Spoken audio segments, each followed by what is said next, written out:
চলে এলাম আরো একটা রেসিপি শেয়ার করবার জন্য।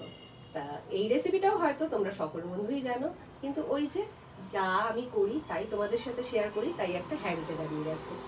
তা আজকে আমি শেয়ার করব মোরলা মাছের চচ্চড়ি।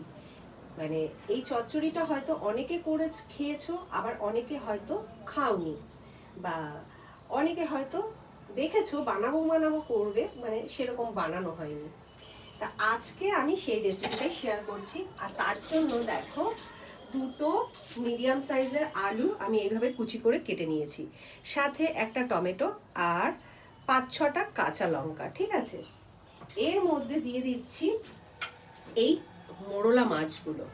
ঠিক আছে, আজকে রান্নাটা হবে কিন্তু একদম পুরনো দিনের মা ঠাকুমার মতন। ঠিক আছে, এই মাছগুলো দিয়ে দিলাম। এবার দিয়ে দিচ্ছি স্বাদ মতন লবণ, সামান্য দিয়ে দিচ্ছি জিরের গুঁড়ো, খুব সামান্য দিয়ে দিচ্ছি ধনের গুঁড়ো,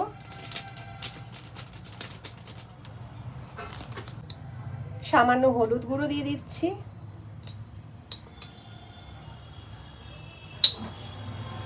সামান্য কাশ্মীরি লঙ্কার গুঁড়ো। এবার দিয়ে দিচ্ছি বেশ খানিকটা পরিমাণে কাঁচা সর্ষের তেল। এবার খুব সুন্দর করে মাখিয়ে নেব।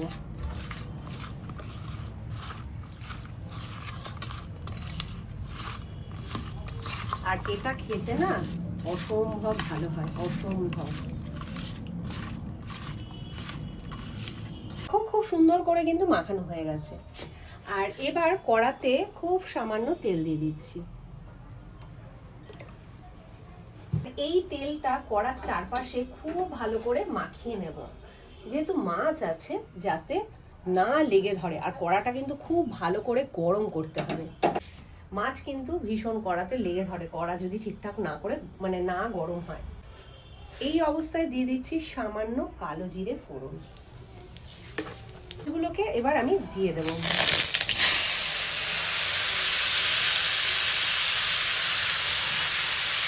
এইভাবে আমি মাছগুলোকে উল্টে পাল্টে একটু ফাটিয়ে নেব। খুব সাবধানে কাজটা করতে হবে। এইভাবে উল্টে পাল্টে দেখো এরকম করে নিচ্ছি, মাছগুলো কিন্তু এরকম ভাজা হয়ে যাচ্ছে। খুব সাবধানে আলতো করে। আর মাদের দেখতাম এইভাবে ঝাঁকি দিয়ে উল্টাতো।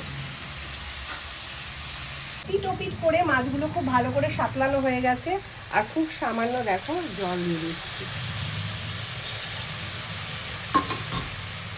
আর জলটা দিয়ে এবার আমি একটু খুব ভালো করে মিশিয়ে গ্যাসের আঁচটা বাড়িয়ে দিয়ে একটু রান্নাটা করে নেব। আর একটু মনে হচ্ছে জল লাগবে, আর একটু জল দিয়ে দিই। আর দেখো এইভাবে যতক্ষণ না আলুগুলো খুব ভালো করে সেদ্ধ হচ্ছে সেই অবধি আমি রান্নাটা করে নেব। আর দেখতে তো খুবই ভালো হচ্ছে, খেতেও শুনেছি খুব ভালো হয়। মা এইভাবে অনেক আগে রান্না করতো, তা আমি এইভাবে ফার্স্ট টাইম ট্রাই করছি, দেখা যাক কতটা কি ভালো হয়।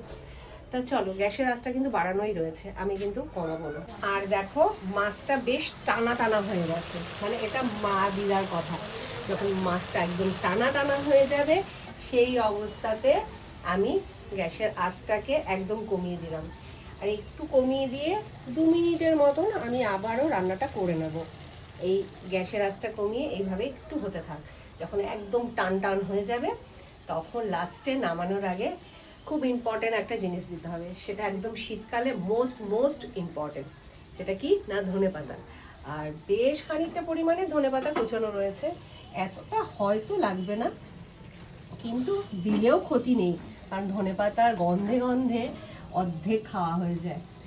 তা চলো, গল্প করতে করতে বকবক করতে করতে 2 মিনিট হয়ে গেছে। আর দেখো এই যে মাছের থেকে তেলটা ছাড়তে শুরু করে দিয়েছে।